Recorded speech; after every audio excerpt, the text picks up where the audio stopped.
What I had for breakfast either. So I got my little notes. Lots of notes. Lots of notes, and it's not going to be 2 minutes because I tend to babble.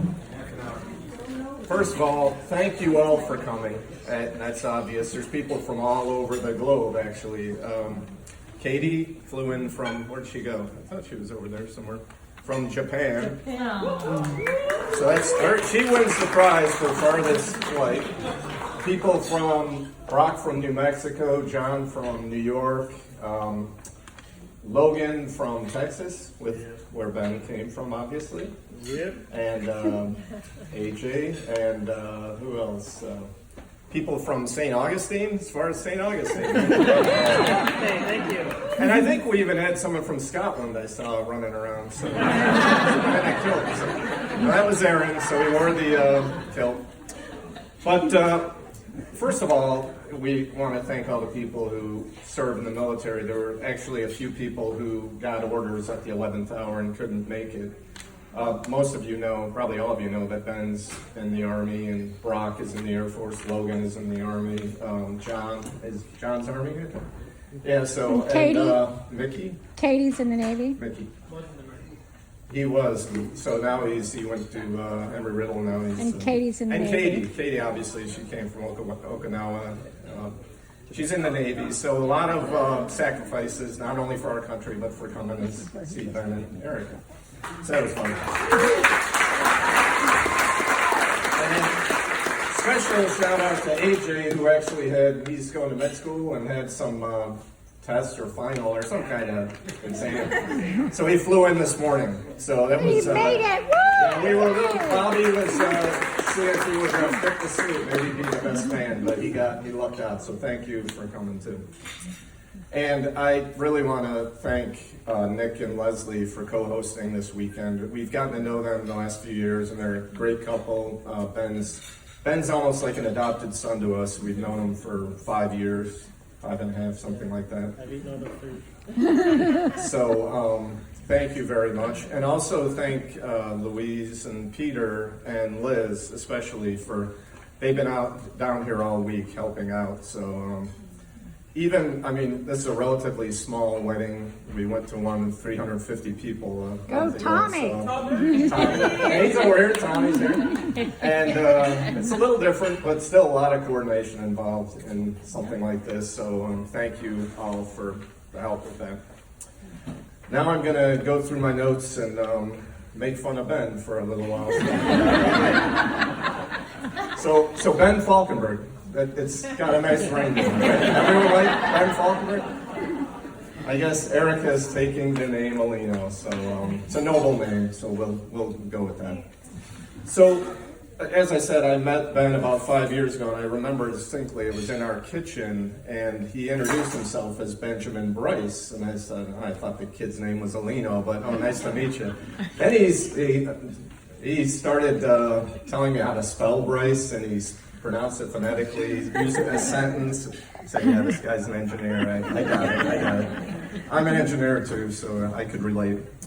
So, a couple of years ago, we met Leslie, and we were at the beach, and we were helping her unpack the car, and we were calling Benjamin Bryce for a couple of years.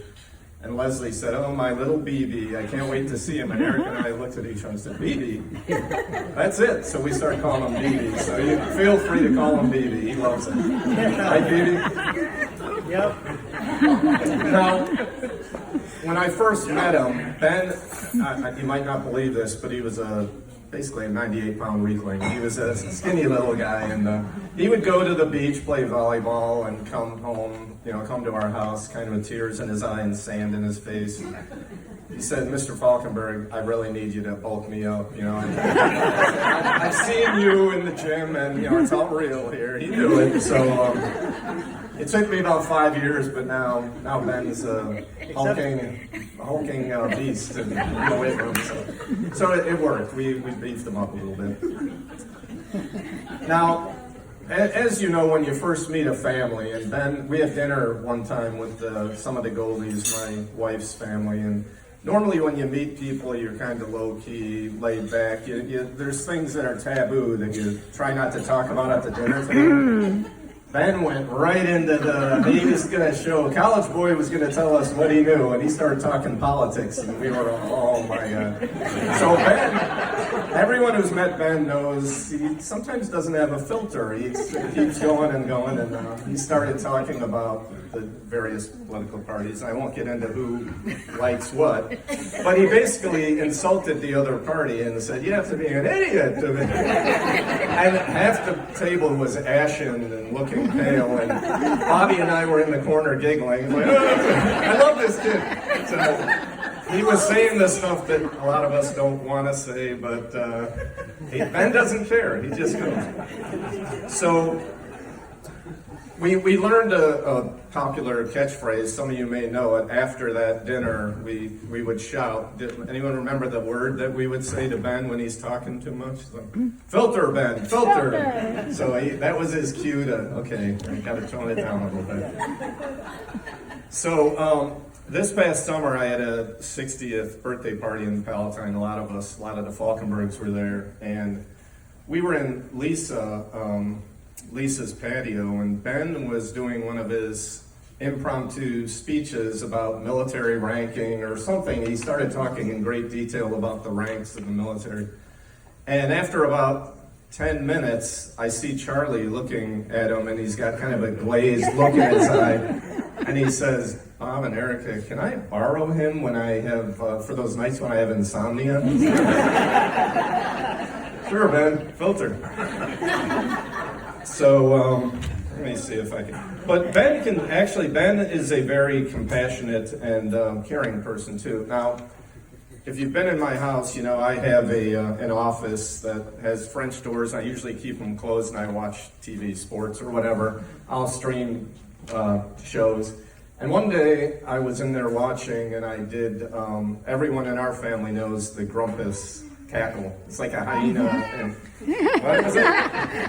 It was that. So I'm watching the show, and it's kind of a made-up laugh my dad used to do. And he, just starts cackling hysterically. And Ben is in the other room, and he really concerned look, and he goes to Erica and says, "Erica, I think something's wrong with your dad. He's screaming in pain." And it's like, no, he's laughing. That's how we laugh. So he's a compassionate guy. He cares. So a lot of us were at Fletcher's last night, and the first time we went to Fletcher's, I remember this well, right, Ben? Bill Fletcher came up to Ben, and Ben's looking at the 100 beer menu, and it's an Irish pub. And he asked Mr. Fletcher, who owns the place, "Do you have Guinness on tap?" And you ever go to an Irish bar, you know they have Guinness on tap. And we just looked at each other and started laughing. So Ben started playing Jenga with Helen. And they're playing for about 15 minutes, and Ben's getting his engineer hat, pulling the things out. And Mr. Fletcher comes up to Ben and says, "What the hell are you doing?" Ben was taking the pieces and piling them on the table and not putting them back on the structure, because he figured, I got this game beat. I know how to win this. Apparently, we weren't playing it right. He was Ben. cheating. That's what he